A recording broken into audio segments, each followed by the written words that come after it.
Hey everyone, this is Andy Melbuff, and in this video we're going to take a look at using Desmos Activity Builder from a teacher perspective, how we might navigate through what a teacher sees when it comes to activities that students are assigned to. Now, I'm on a particular activity here that I did with one of my classes called Log and Exponential Modeling, and I've assigned this to 3 different classes. I'm going to choose my 5th hour class, and I'm going to pick my dashboard, view my dashboard. So here's the activity for 5th hour. Okay, and if I want to go back to where I was, I can go back to that activity page. This is the teacher summary or the teacher dashboard, I call it, for Activity Builder for this particular lesson. Now, I want to point out some features as we go through the navigation of this. You can see the title right here. And working over to the far right, I have several tabs available: Snapshots, Summary, Teacher, and Student. And this is the summary or the dashboard. It kind of shows me a little bit about everything that's going on. On the left-hand side of the screen are my students.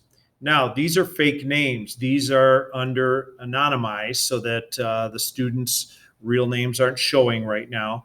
And there's only 5 of them because I have my students typically work in groups of 2 on this. So this is a really small class for me. I only have 10 students in here.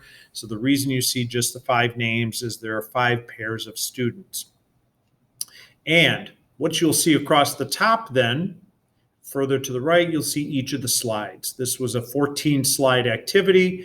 And if I click on anyone individually, you'll see the responses there along with the questions. So this is a good overall view. Now, once I clicked on one of those slides, up here I went to the teacher view, which shows me specifically what's going on in each slide. I'm going to go back to the summary for a second because I want to talk about some of the icons that you see here. On some of the below some of the screens, you'll just see a dash like this right here that I'm showing you. That indicates that there's nothing for the student to interact with. There's nothing for the student to submit or notice or wonder about. So nothing occurs there. Then you'll see some check marks here. This is where the student had to input something and it was available to be auto-graded. It could be determined to be correct or incorrect. So you can see here the check marks indicate my students were correct there. On slides 5 and 6, there was nothing for them to do. There was something for them to add to their notes. And then again, they picked up on screen 7 and 8, they had to input something, and they all got this correct.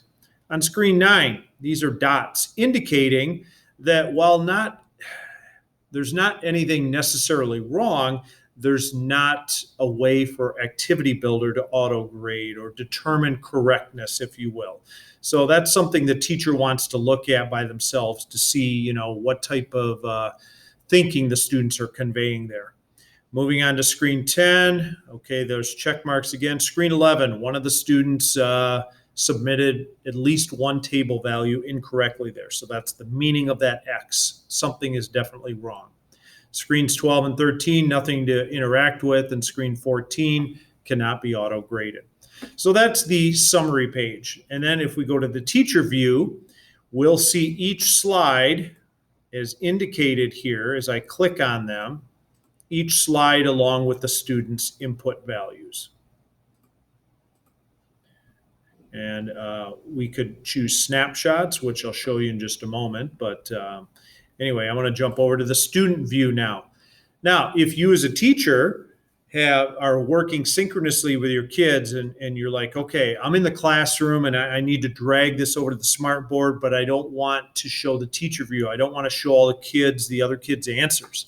So what you can do is go to student view, and this is exactly what the student sees.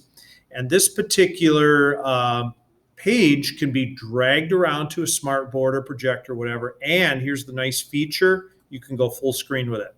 So I'll put this on my smartboard. I'll go full screen. I'll pick up my markers and I'll write on here. If they need a little bit of prompting, if they need a little bit of assistance or scaffolding, I can provide that here for them at this point. So I'm going to exit out of that full screen mode. And now I want to talk to you. I'll get to the snapshots in a minute, but I want to go over here to pacing. When I start out activities, I don't want my kids racing ahead to see how fast they can complete this. So typically, I will put some pacing on.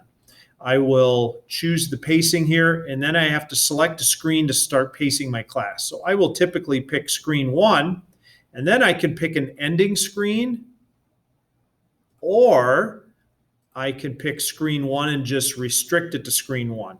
And basically what that does is it makes all the students entering this activity be on screen 1. And what I can do then is advance it as we go. So if I want to control what's going on, the pace of this particular lesson, I can control that by adding slides gradually. Now, I've opened this up to slides 1 through 7. If students are on slide 7, they can always go back to screens 1, 2, 3, 4, 5, or 6, but they can't go past that. So if for any reason I want to stop this, I can click stop and the pacing comes off, but then the students can go anywhere they want to go. I can put the pacing back on. I can select a starting screen and an ending screen, and I can restrict students to screens 3 through 7 if I want.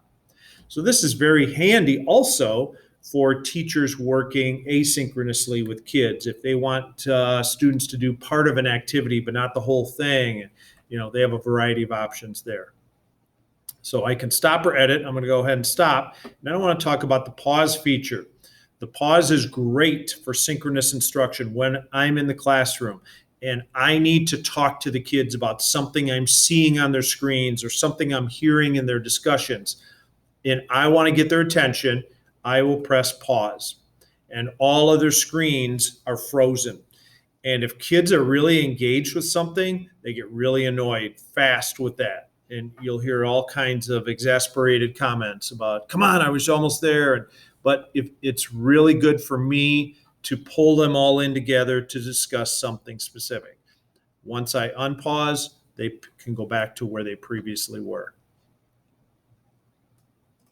Okay, and the last piece of this navigating through the teacher dashboard is I want to talk about the Snapshots tab. So I'm going to go ahead and click on that. Snapshots allow the teacher to grab some students' work, things that have been submitted, things that have been drawn or sketched, and put them all together for discussion purposes.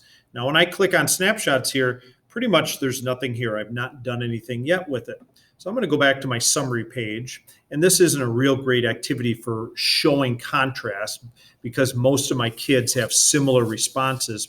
But on screen number 11, you can see that there was one pair of students that got something wrong versus something right. And what I like to do is have students compare. I like to have students critique, and I typically will ask them, are all of these right? Are any of these right? Are none of these right? Well, what I want to show you is just quickly how the snapshots might work.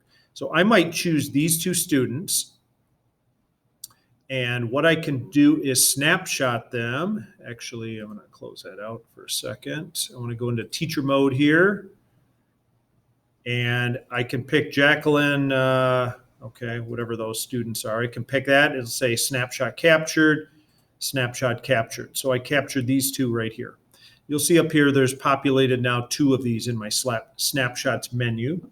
And what I can do is these 2 that I just captured is I can drag them over. And basically, we're getting ready to present these 2. Now, again, I have anonymous names on, which I always do when I show kids the results, especially if unless there's something that's completely praiseworthy and there's nothing wrong with it, I'll put anonymous names in here. But what I can do is then choose to present. This goes over to the smartboard, and I will ask my kids, all right, here's one table of values you guys submitted. Here's another table of values you guys submitted. Find what's right, find what's wrong, be critical, okay? And I'm looking for them to pick out where there might be potential mistakes. So this is an excellent opportunity to get students discussing, what's going on. Anyway, this is not a real good example, table values, but typically I will use other sources of input where I ask students, what do you think about this? What do you notice? What do you wonder? And I'll get students to read and critique each other's information. And typically students, looking at this particular example, they'll pore over all the numbers and they'll eventually pick out, oh, here's the problem. This number is 45,850. This is 45,840. probably just a typo there. Okay, but that's how we get students to make critical judgments based on the work that they see. So that's going to conclude this video on looking at the teacher perspective when assigning activities, and how we can use this teacher dashboard and the various viewing angles that teachers have and various tools teachers have available, like over here, to run Activity Builder lessons. Thanks.